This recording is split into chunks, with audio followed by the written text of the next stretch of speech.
All right, so here is my initial reaction to Wes Anderson's I Love Dogs.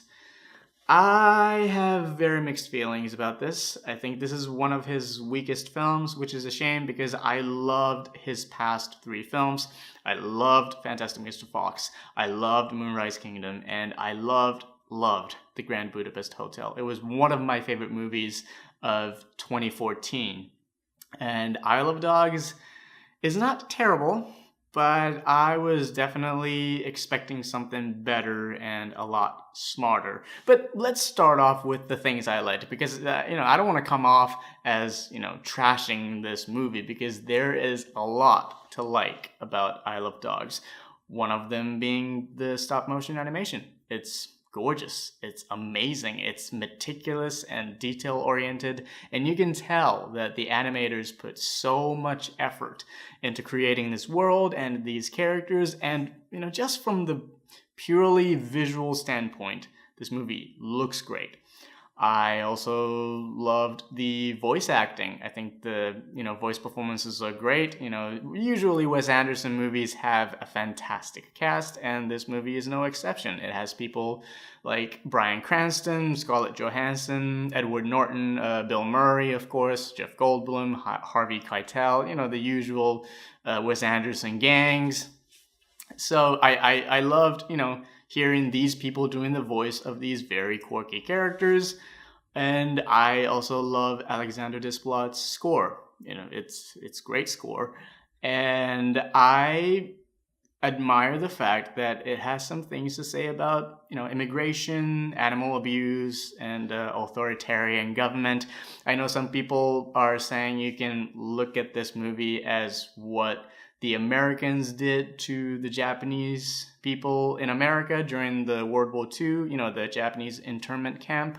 And I think that's an interesting analysis. I think that's an interesting way of looking at this movie. I don't entirely agree with it, but I certainly don't dismiss their opinions. I also think this is an emotionally an engaging film.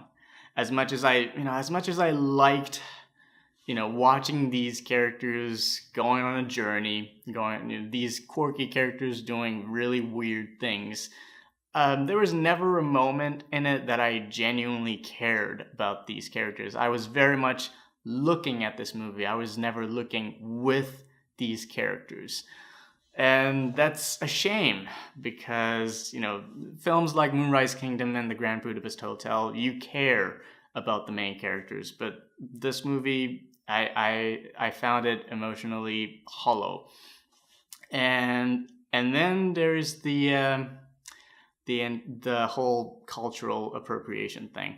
Now, I'm allowed to say this. I'm definitely allowed to say this because I'm Japanese. I know my shit. I was born and raised in Japan. So when somebody like Wes Anderson, or just films like this in general, where it takes a different culture, a specific culture, and do something completely different with it, I'm kind of iffy about this kind of thing. And I can definitely say that Wes Anderson fetishized my culture. I did not like the way he treated the Japanese culture and the Japanese people.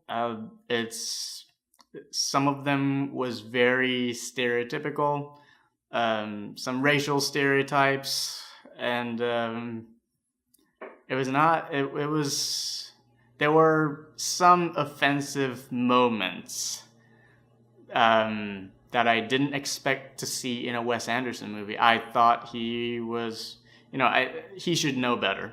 He should know better, and I know he said this is a fantasy, this is not the accurate depiction of the culture. But at the same time, if you're gonna take the Japanese culture and do something with it, you gotta do it in a respectable manner. Films like Coco and Black Panther. Coco was a story about a Mexican boy in Mexico, and it celebrates the Mexican culture. It was a very Mexican film. And Black Panther was a film that celebrated Afrofuturism. It was a film that celebrated black culture. It was a film about black people, and it was a film about Wakandan people, Wakandan culture, and these films, did it brilliantly in terms of celebrating their cultures. And I Love Dogs is not that. It definitely does not belong in the same group as Coco and Black Panther. It belongs to the complete opposite. And I was very disappointed. Wes Anderson should know better.